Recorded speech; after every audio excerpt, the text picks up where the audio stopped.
Today on Here for the Right Reasons, Becca Tilley reveals if she thinks there will ever be a LGBTQ plus lead for The Bachelor. I just never want it to be done in a way that we go backwards. So I hope that one day that's an option. And Rachel and Matt open up about life after The Bachelor as Tyler Cameron reveals where he stands with his BFF. Nate moves to Los Angeles following his split from Michelle as Bachelor Nation star Emily Ferguson ties the knot.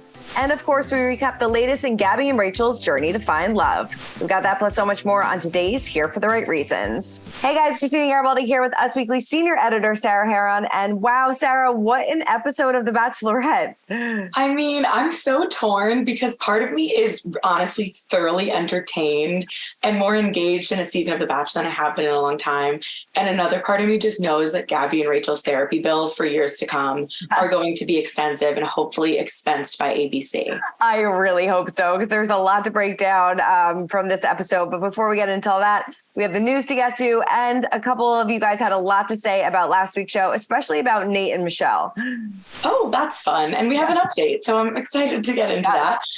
Dana B said, I knew when Nate was on that date where all the guys were ignoring Michelle and he was sitting in that chair all by himself eating popcorn or something, that he wasn't there to get married or be her hubby-bubby. Hubby-bubby, yeah. I don't remember that, but good recollection. Either, but you and I, we said from the beginning, we weren't really sure Nate was there for the right reason. So that we did say. Yes. Brittany says, I absolutely believe the producers are trying to pin them against each other, talking about Gabby and Rachel. And I don't think that Rachel is really ready for this journey. She is just a little insecure. I think she has to turn to someone else for answers because she doesn't want to make a decision, or she runs to Gabby. I think Gabby is more mature and is ready. And I personally believe this is going to be very hard on Rachel. She seems like, for me anyway, it's insecure. I don't know. We have a lot to break down from this week's episode, but it seems like this is going to be a very emotional journey for both of them. Yeah, I'll save it because I have a lot to say about the producer. I think how it's playing into how all this is going to. Definitely. All right. Well, before we get to all that, let's get into the news of the week and a big Bachelor wedding. Emily Ferguson and William Carlson tied the knot in a gorgeous ceremony on Saturday, July 23rd. She told us, it's my dream wedding because I'm marrying my dream guy. If it's not him at the altar, I don't want it. But seriously, he's everything I've ever dreamed for and more. And get this, the pair wed at Resorts World of Las Vegas, which is also the site of her twin sister Haley Ferguson's wedding, which happened 1 month earlier. But she does say that they had very different decor experiences, and it took place in a different ballroom. Oh my God, that is so weird. I mean, they both married hockey players 1 month apart at the same location. Like, I know they're both from Vegas. There has to be a lot of, obviously they're both from Vegas, they're twins, and they still live in Vegas, but like, I don't know. That's so strange. I know they must have gotten a great deal, but wow. Why not just have a joint wedding then? Really save on the bill. I mean, really, like, and having probably a lot of the same guests just come back to experience the same thing. 1 month later, I'm sure, and I guarantee, I'm sure they're going to get pregnant at the same time, have a baby, going to do everything in step. But, you know, they're happy. So that's all that matters. 100%. And they both married these gorgeous hockey players. So good for them. But they're doing just fine. That's messing with me that they got married at the same location. Wow, I didn't know that. Okay, congratulations. So crazy. Well, I know you spoke to Matt and Rachel recently, right? Yes, I did catch up with Matt James and Rachel recently. They spoke to us about their dynamic more than a year after meeting on season 25 of The Bachelor. Rachel told us, I feel like with everything we go through and whatnot, it's really pretty crucial to just have fun with one another no matter what we're doing. When it comes to their future together, the duo understands that there's always going to be questions about an engagement. Rachel told us, I think we understand where they come from because obviously we came off a show that expects engagement at the end of it and whatnot. So now that hasn't gone anywhere, of course, because they've expected it since day one. So I think at this point, we're just kind of used to it because, like I said, they've been expecting it, but I don't really think it affects us anymore if it ever really did. When asked about timelines, she said, the only timeline I give him is like, quote, I got to have kids before I can't have kids. Mm-hmm. So keep that in mind. I talked to them on the phone for like 20 minutes, also when they were in Las Vegas. And it was really interesting just to hear their dynamic back and forth. They seem very comfortable with each other. They're very goofy.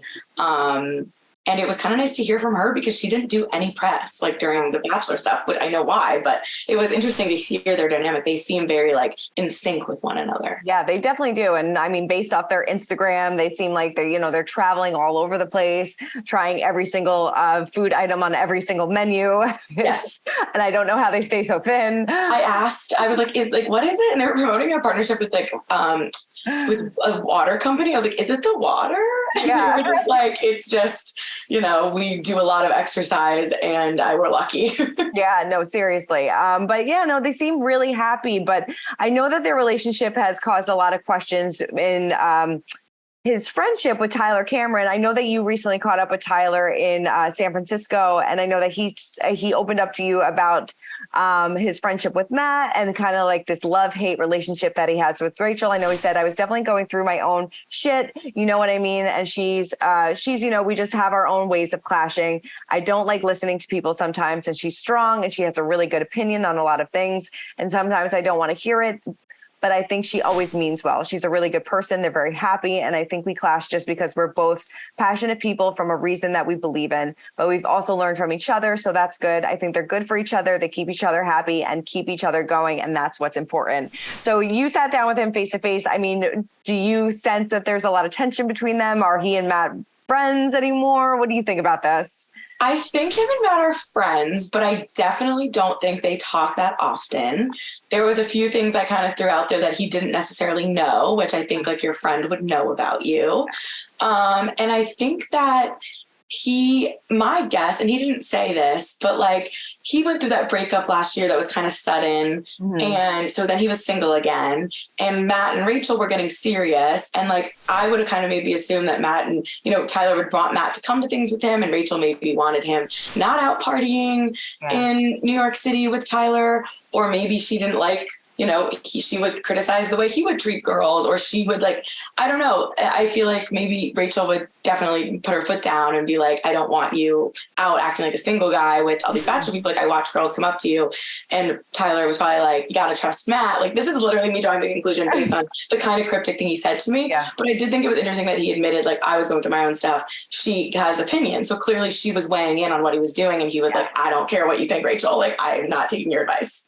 Yeah, no, that's definitely what it seems like. But like he said, they're in different stages of their life. Matt's in a serious relationship, and that kind of sometimes causes people to grow apart. And that's kind of what happens. I mean, it's normal, but hopefully, they've been friends for so long. You hope that this doesn't ruin their friendship. I know they've been friends for 10 years. And I definitely think he was thrown off by the fact that people are looking into that, because he's used to the questions about his relationship. He's used to everything else. But now the narrative is Tyler and Matt James. And he's like, this is my friend way before we were Bachelor people. Yeah.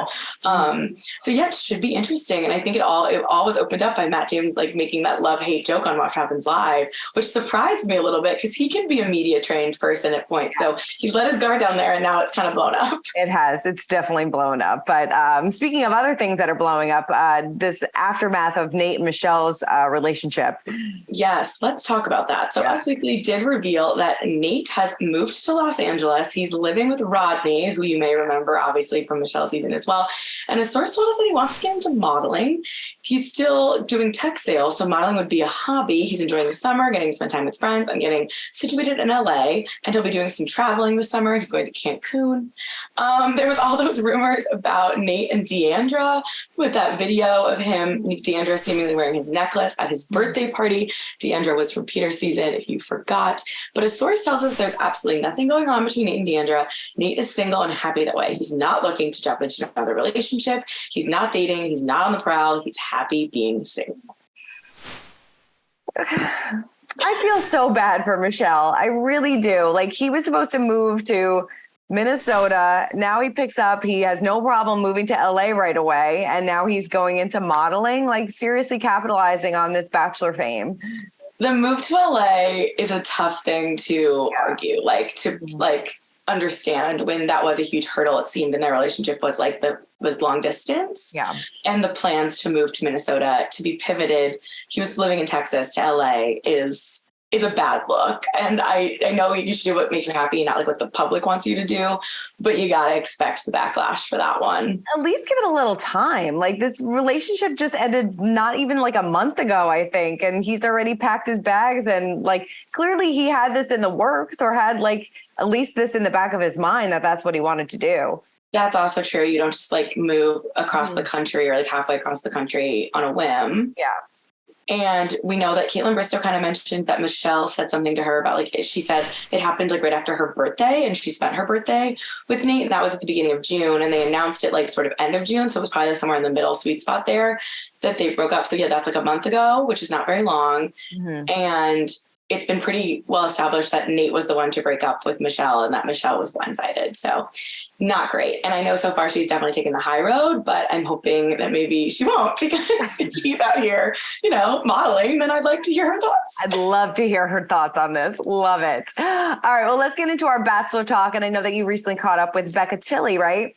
Oh, yes. Always love talking to Becca Tilley. She opened up about her relationship with Haley Kiyoko, her girlfriend, and whether there would be an LGBTQ lead of The Bachelor. And I thought she had, obviously, she could speak on this and had really interesting points about it. So here's Becca. And I mean, there's always talk about The Bachelor and diversity and inclusion and what they should be doing, what they will do.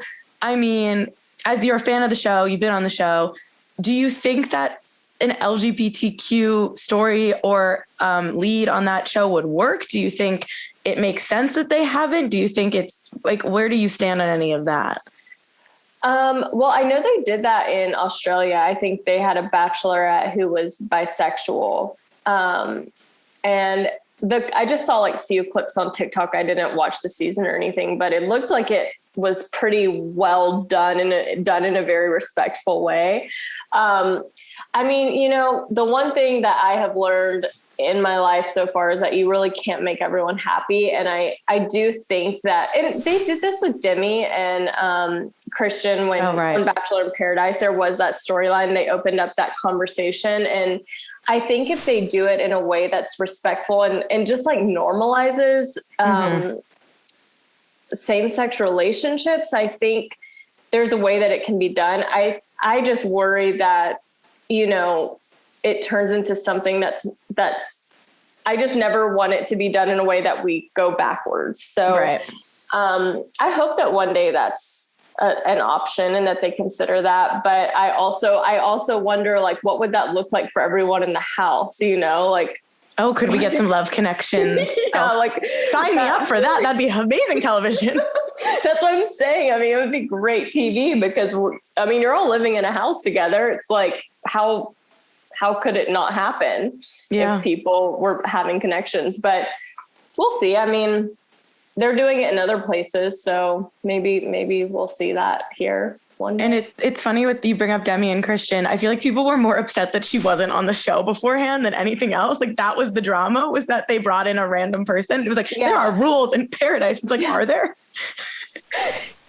That was interesting. And then you're right. People were upset. People were more upset about anything. The only thing people were upset about was the fact that she had like a person at home that then got to come, and it was like, why are you here? And it was kind of just I don't know. That was an interesting move by the show and everyone involved. But that was, I feel like, the only drama was this isn't my Bachelor contestant here. And I do appreciate the effort of like them having that storyline on the show, even though, it didn't quite, it felt a little forced because she was not part of, you know, the Bachelor world. But I think it's mostly important to show like the age old saying, love is love, you know, like just show it, people having the chance to date and fall in love with each other as opposed to making it like a spectacle thing. Yeah. I love what she said about this, and, you know, saying that if this ever happened, she would hope that this wouldn't turn into a whole big spectacle. And, you know, that's what you would hope would happen, but who knows?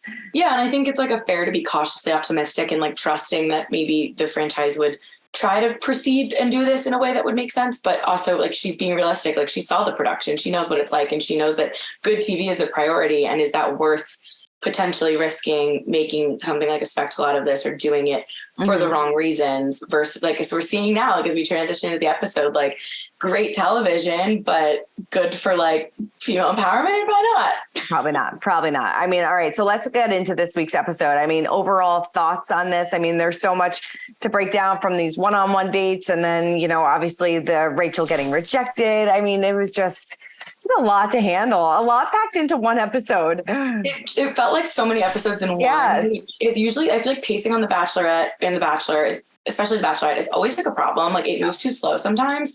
But like, there's still so many people on this season, and like having two stories that are intertwined but also separate definitely makes it go faster and it's paced better. So I will say that that's like a perk from a viewer point of view.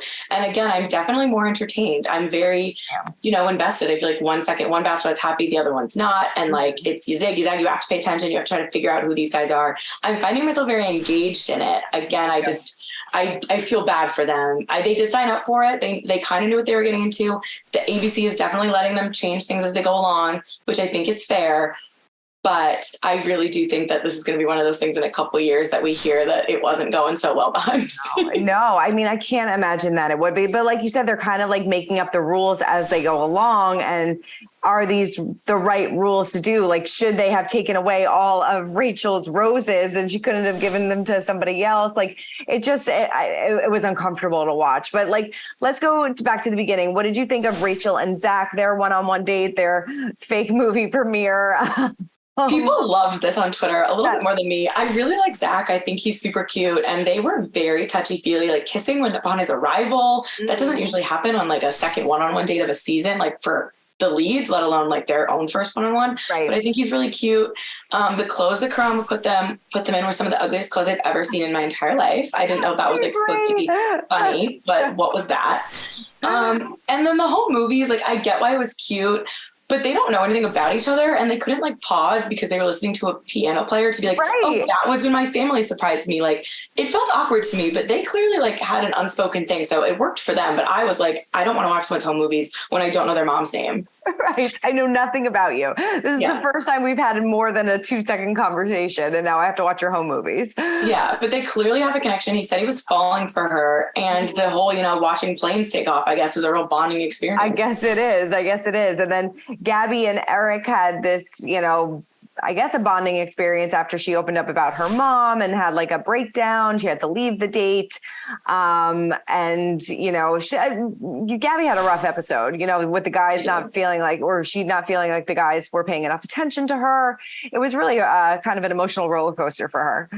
I have so many thoughts on Gabby. One, like I like her more and more every week. Yeah. I think that Eric, I don't trust. Yeah, I feel like he was not happy to be on the date with Grandpa. He wanted a date where he could just make out with Gabby, not hang out with Grandpa and go bowling. He did not seem thrilled. Maybe he just has one of those resting faces. But I didn't really get the emotional side from him, because even when Gabby was being very vulnerable and candid, he kind of just sat there. Like, he didn't really comfort her. She had to climb into his lap. Yeah. And it's uncomfortable. I get it. And she seemingly was gone for a long time. Like, that would be like kind of freak me out too.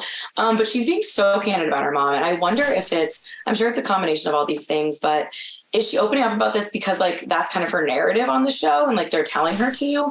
Is it because the guys tend to open up about their families, so she feels like she needs to?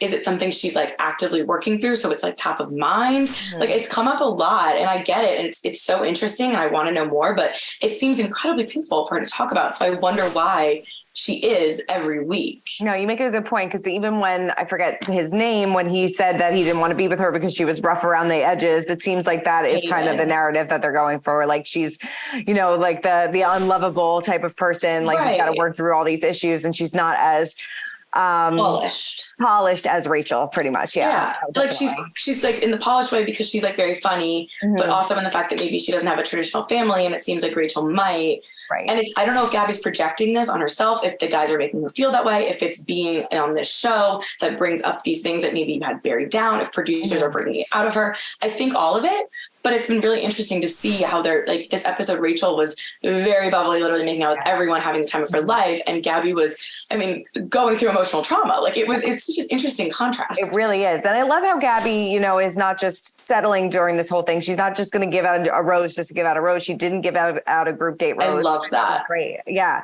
And that really did make the guys have to be like, okay, what did we do? And the thing about the group date that I do want to say, and the producers, is I just feel like they said after night 1, they only got to talk to half the guys. Then after night 2, or week 2, like they got rid of a bunch still, but you could tell they clearly felt like they hadn't even talked to whatever the villain guy who left. Like they were like, I've never had a conversation with you. So they're clearly not getting a lot of time with these guys. And I think it's because there's so much extra time like doing 2 bachelorettes and like behind the scenes work. Mm-hmm. So they're not getting a lot of time because they never do, but they're making sure Gabby has time with the guys that they know, like Rachel. Yeah. And I understand that as the audience, we need to be clued in, like, okay, this is why you're only seeing Hayden with Rachel. He's making it clear. But they're not only giving the guys time to tell Rachel that, or Gabby that. It seems like she's not getting time with the guys that do like her. And they picked the guys that are going to say it in the harshest, most ridiculous ways. Like Tyler was super respectful with the way he explained it.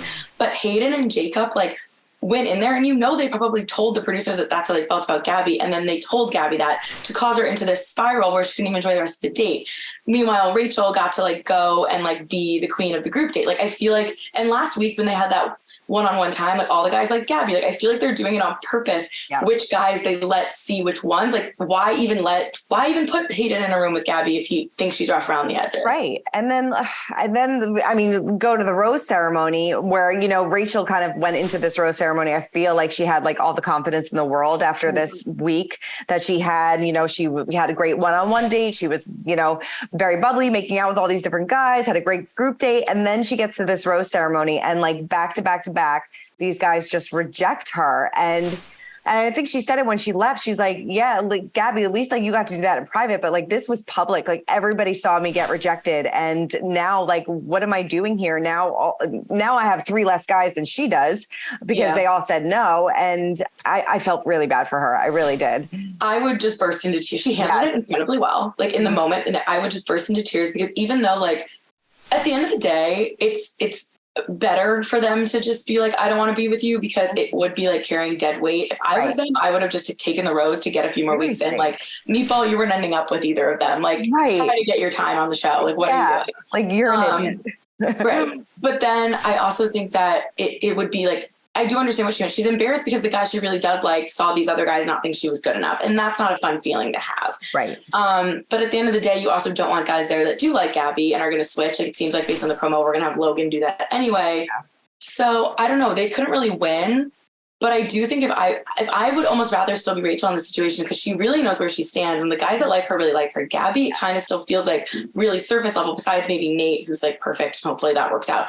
But I feel like the connections with Gabby aren't that strong. And Rachel's, even though they're fewer, they seem more like love stories forming. So exactly, it sucks to be rejected, but I think it might work for her more because of the group she has versus like these connections with Gabby. You're so right, because like, I mean, come to mind, you think of Zach and Tino for Rachel, and it's like those are the stronger connections that she has. And like, besides Nate, I couldn't really name any of the other guys that are in Gabby's group. Like they're trying to make it seem like Eric, but again, I just don't trust him. I don't think, I don't get it. I don't think it. And then like with these photo shoot dates, just wrapping this up, like, can't they think of anything else? Like that was the weirdest thing ever. The like giving birth to Meatball was the most uncomfortable. I like wanted to vomit. And like, if I was one of those guys who had to dress like a baby and then the other guys got to propose in hot suits, like looking like gorgeous, I would be so mad. So mad.